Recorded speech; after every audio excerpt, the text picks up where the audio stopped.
From reading my bio on my website, one of the things that people would not necessarily know is that I'm a golfer. I've been golfing since about 1994.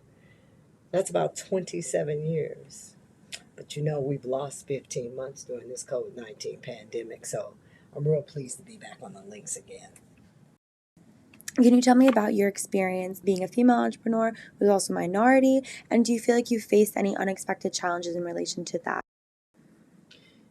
Being an African American woman and being an African American woman entrepreneur has its own challenges.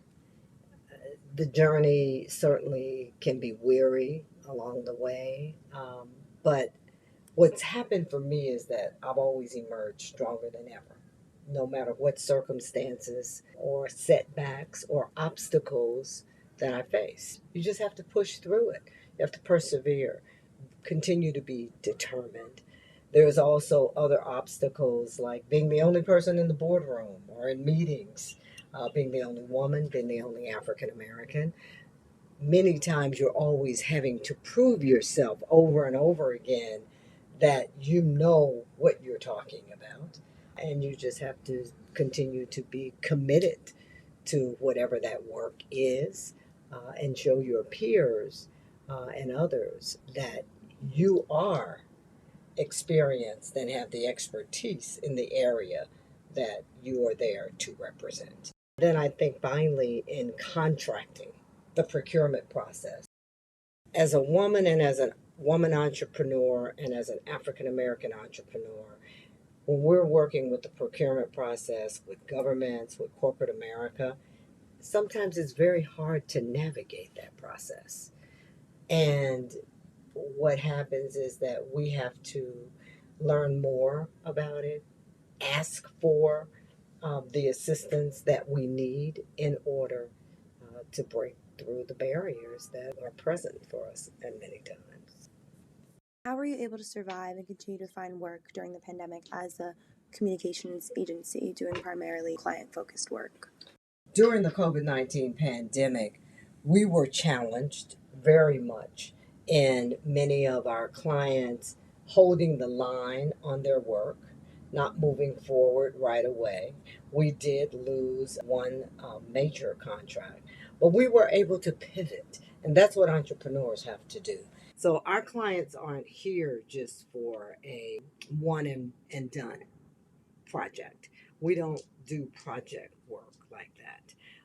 And so what happened was that we became much more creative and started working with the client and figuring out how can we use messaging about the COVID-19 pandemic within the current campaigns that we had specifically for our utility clients.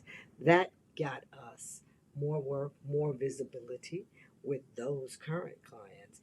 But I think the key to any recession or any time the economy has had its challenges, we have to pivot. We have to pivot and look for other areas that we can expand in.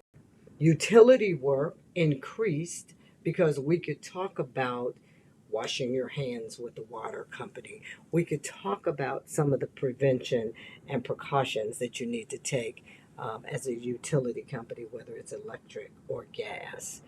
But we were so very, very pleased when we looked at the public health sector and we were able to pivot and expand and build brand awareness in the public health sector uh, in our work with universities and with the government. Are there advantages to being a smaller agency such as SRB? There are advantages to being a smaller agency like SRB Communications. We have to be nimble. We need to be agile. We become an integral part of and an extension of the client's team. And you know what? That means that we can give better customer service to our clients. What does it mean to be a multicultural agency? And how do you set yourself apart in terms of defining yourself to be a multicultural agency? As a marketer, we're intentional and we reflect diversity in all of our clients' brands, their brand creative, their content, their marketing content. And truth be told, the general market is the multicultural market anymore. The minority populations are growing by leaps and bounds.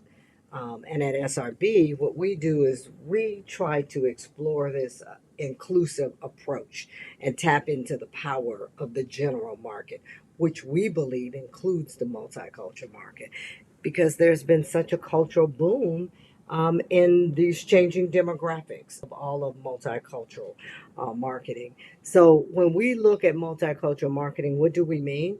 We embrace culturally specific messaging campaigns that drive cultural standards and values. What is something you'd want to impart to people just starting out in the same industry? There's a few things. So I'm going to start with the number one thing that I've learned. Stop selling what you have and start selling what the client wants. I learned that a long time ago. I learned that when we were just a production company for 18 years and we had to pivot when the 2007 2008 recession came along. Production in the media landscape had changed. There were no large Avid editing suites and cameras that were 50 pounds that you put on your shoulder. Everything had gotten smaller, more compact. You could edit on your laptops. So we knew as a production company, if we didn't pivot, we would have been out of business. So we took a look at the market and we saw that advertising and marketing and PR in this town was expanding, and we had to then pivot and expand to that area.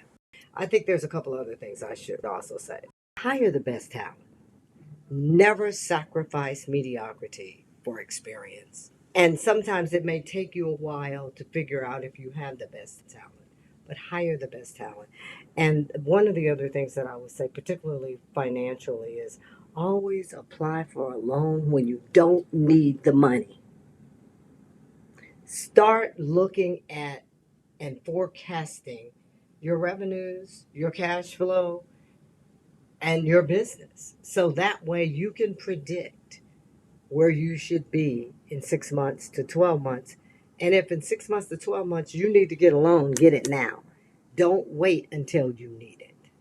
Those are some very important lessons learned that I learned.